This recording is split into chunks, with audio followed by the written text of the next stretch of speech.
लोकसभा चुनावों को लेकर सीएम ने बैठक की। इस बैठक में क्या चर्चा हुई, कौन कौन से दिशा निर्देश दिए गए, इसको लेकर एएनबी न्यूज ने कृषि मंत्री कंवरपाल गुर्जर से खास बातचीत की। आइए आपको सुनाते हैं। लोकसभा चुनावों के बीच मुख्यमंत्री ने कल अपने विधायकों और मंत्रियों के साथ देर रात तक बैठक की है। इस बैठक का क्या लब्बो-लुभाव रहा, ये हम जानेंगे वरिष्ठ कैबिनेट मंत्री जो कि संसदीय कार्य मंत्री भी हैं, कृषि मंत्री भी है, कंवरपाल जी से। कंवरपाल जिस समय हमारे साथ हैं उनसे और भी राजनीतिक मुद्दों पर चर्चा करेंगे। नमस्कार सर। सर ये बताएं कि कल जो बैठक हुई है उसमें किस तरह के क्या चर्चा का लब्बो-लुभाव रहा?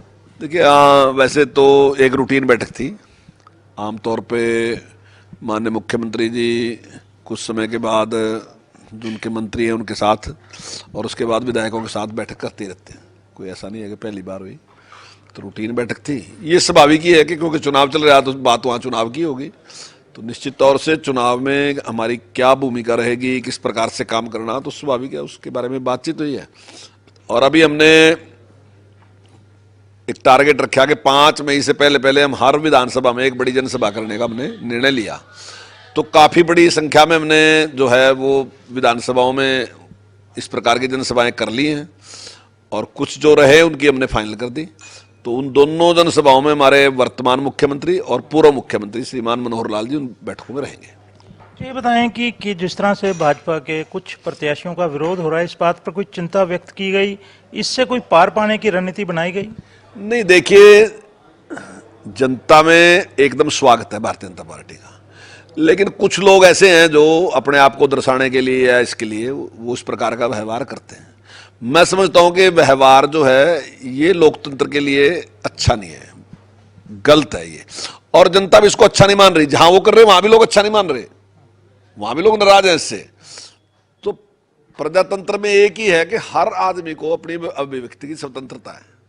मान लीजिए मेरी सरकार है और मैंने कुछ निर्णय लिया और आप उससे सहमत नहीं है, तो आप जनता के बीच में जाके अपनी बात रख सकते हो कि मैं इस बात से सहमत नहीं, ये निर्णय का गलत था।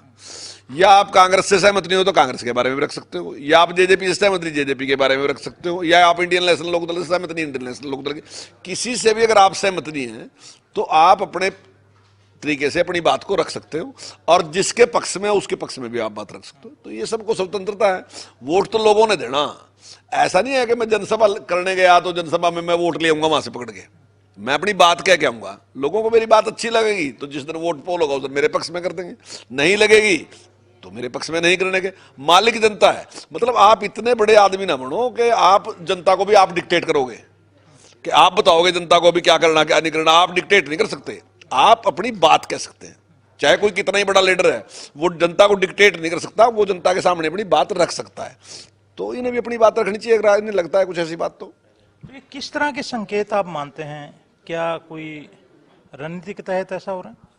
देखिए, गलत है जो भी करता है, मैं समझता हूं जिस भी तरीके से करता है मैं समझता हूं गलत है, और ये लोग जो हैं प्रजातंत्र के विरोधी लोग हैं।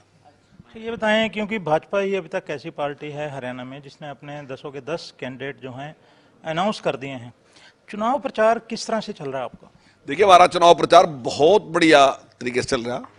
हमारे यहाँ एक शक्ति केंद्र होता है, वो हमारे 4 बूथ का 5 बूथ का होता है। तो हमने 4 बूथ का 5 बूथ का जो शक्ति केंद्र है उसमें हमने पहले रखा था कि वहां में एक बैठक करेंगे, तो वो बैठ के हमारी सारी होगी। उसके बाद हमारा दूसरा टारगेट था कि हम हर विधानसभा में एक बड़ी जनसभा करेंगे।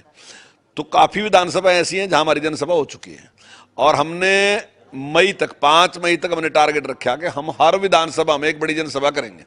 और हमारे वर्तमान मुख्यमंत्री नायब सैनी जी और पूर्व मुख्यमंत्री श्रीमान मनोहर लाल जी उन बैठकों में हमारा सबका मार्गदर्शन करेंगे, उन बैठकों में उन जनसभाओं में हमारा भाग लेंगे। तो ये हम सारा का सारा काम पूरा कर लेंगे। इसके बाद जैसे नॉमिनेशन है और नॉमिनेशन के बाद हमारा ये रहेगा कि केंद्रीय नेतृत्व का हमें कोई कार्यक्रम मिलता है तो बड़े कार्यक्रम मिलते हैं तो बड़ी रैलियां हम उसके बाद करेंगे। अभी घोषणा पत्र आपका आया नहीं है भाजपा का, तो किन मुद्दों को लेकर जो है अब लोगों के बीच में जा रहे हैं फिलहाल?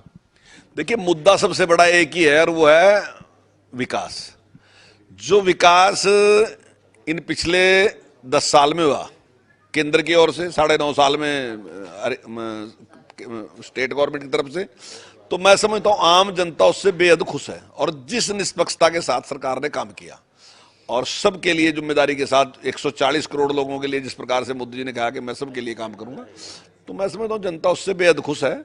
और जो उन्होंने बात कही थी कि सबका साथ, सबका विकास और सबका विश्वास, तो वो विश्वास उन्होंने सबके बीच में कायम किया और आज उसका लाभ भी मिल रहा है, तो निश्चित तौर से चुनाव में लाभ मिलेगा।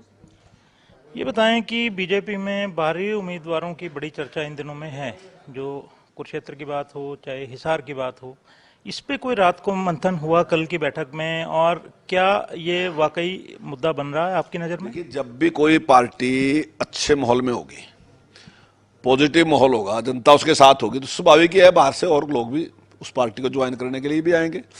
और अगर मैं समझता हूँ कि कांग्रेस के पास कुछ अच्छे लोग हैं और अगर वो हमारी विचारधारा में से सहमत हैं, हमारे साथ जुड़ना चाहते हैं, तो स्वाभाविक है, हमें क्या दिक्कत होगी, हम तो सभी लोगों को मेंबर बना ही रहे। तो ये हैं कंवरपाल जिनका दावा है कि 10 की 10 सीटें जो पिछले 19 के चुनाव में भाजपा को मिली थी उससे ज्यादा इस दफा मार्जिन बढ़ेगा। कांग्रेस को लेकर उन्होंने कहा है कि जिसे भी पार्टी चुनाव लड़ने की बात करती है वो उससे टलता है कि चुनाव ना लड़ा जाए। इसके साथ साथ इन्होंने ये भी कहा कि कल जो बैठक हुई है उसमें चुनाव को लेकर, लोकसभा चुनाव को लेकर रणनीति तय की गई है। 5 मई तक अब सब लोग अपने अपने हलकों में रहेंगे और उसके बाद जब कोई जरूरत पड़ती है तो पूरी तरह से नेतृत्व या केंद्रीय नेतृत्व का जो भी नेता हरियाणा में आता है तो उनकी रैलियां बड़ी की जाएंगी। एएनबी न्यूज के लिए चंडीगढ़ से कैमरामैन रिजवान के साथ राकेश गुप्ता।